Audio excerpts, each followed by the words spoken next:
Hello mga mamshi! Samahan niyo po kami sa isang napakasarap at napakasayang gabi ito. Yes, tama po kayo nang narinig dahil ang balita ko po ay maraming masasarap na pagkain ngayon dito. Kami nga po ay nasa Baguio City ngayon mga mamshis at syempre palalagpasin ba natin ang night market nila? Syempre hindi mga mamshis. Kaya samahan niyo po kaming maggala-gala at ikutin ang buong night market ngayong gabing ito. Samahan niyo kaming matakam at maglaway sa napakaraming mga pagkain makikita natin ngayon dito.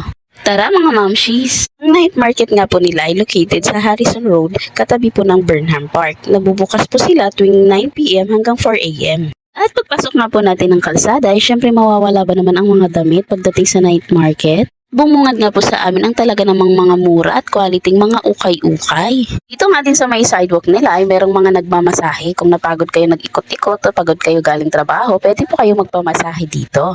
Kita nyo naman po, sari-sari ang mga tinitinda nila dito. Meron po silang mga Christmas decors, mga gamit sa bahay, mga laruan ng bata, mga local products. Meron din po sila mga tsinelas, sapatos, at kung ano-ano pa. Hindi lang ukay-ukay ang mga tinitinda nila dito pagdating sa mga damit at mga footwear. Meron din naman po sila dito mga brand new. At yes mga mamshis, pumasok na nga po tayo dito sa mga stalls, sa mga pagkain nila. At ang una nga po namin nakita itong chicken and beef shawarma nila. Sa halagang 65 pesos nga po ay makakabili ka na ng rice shawarma nila.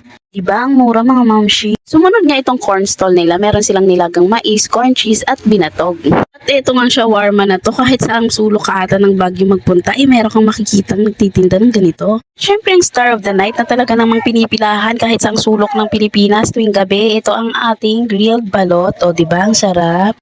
At yes, pag lumalalim na nga ang gabi, naghahanap tayo ng pampainitang ating mga sikmura. Dito nga ay merong Paris at Goto. Sa mga gutom na at gusto nang kumain ng kanin, yes, meron po silang rice meal dito. Sa halagang 70 pesos ay meron ka ng rice meal at may kasama pa siyang itlog. Yes, talaga namang mga mamshis, kumukulo-kulo pa. Talagang mga bagong luto, mga ulam nila dito. Sa halagang 75 pesos ay marami ka ng pagpipilian at talagang mga sulit na sulit. Kung naghahanap ka ng luto ni insan mo, ito may chicken biryani sila dito. Kasama niya ang mga inihaw na hindi naman talaga mawawala sa mga street food. Klase ng inihaw meron sila dito. Ale, ate, nanay, tatay, lola, mais po, binato, bili na kayo dyan. Sobrang ang dami ng customer na kuya at busy sila. Ako na nga magtatawag para sa kanila. Grilled kebab is in the house, yo. Ayan mga mamshis, baka sabihin nyo namang ikot lang kami ng ikot, hindi naman kami bumibili. Ayan na nga, bibili na nga din kami ng takoyaki. Halagang 85 pesos nga, ay meron ka ng 9 pieces na veggie takoyaki. Meron din silang 35 pesos, dito 65 pesos. Depende sa kung ilang peraso ang gusto mo. Kita nyo nga ho, itong si Ate Julian ko, nakita nyo naman yung tiyan niya, busog na busog pa lang, ay takam na naman sa takoyaki. At ito nga si Madam Auring ko, kahit nilalamig at medyo inuubo-ubo ay hindi nagpaawat. Gusto ata mawala ng boses at mamaos. Yan na nga, nagpabili nga siya ng strawberry at ubi ice cream. 50 pesos nga po ang isang cone ng ice cream nila. Happy na naman si Madam Auring at ang kanyang nanay. At syempre Christmas season na naman kaya hindi rin mawawala at magpapahuli itong puto bongbong. May iba't ibang variety at flavors at makakabili ka rin sa kanila ng hot drinks tulad ng tsokolate at kape.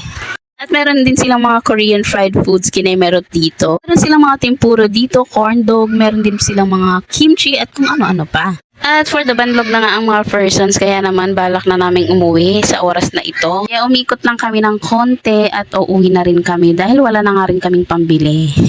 Sa sobrang haba at dami nga naman ang mabibili dito ay talaga nga naman nakakalula ang mag-ikot-ikot dito. Kaya naman for the uwi na nga ang mga person dahil lumalalim na din ang gabi. At nagdadatingan pa lang yung iba, kami ay pauwi na. That's all for today's video. Thank you for watching.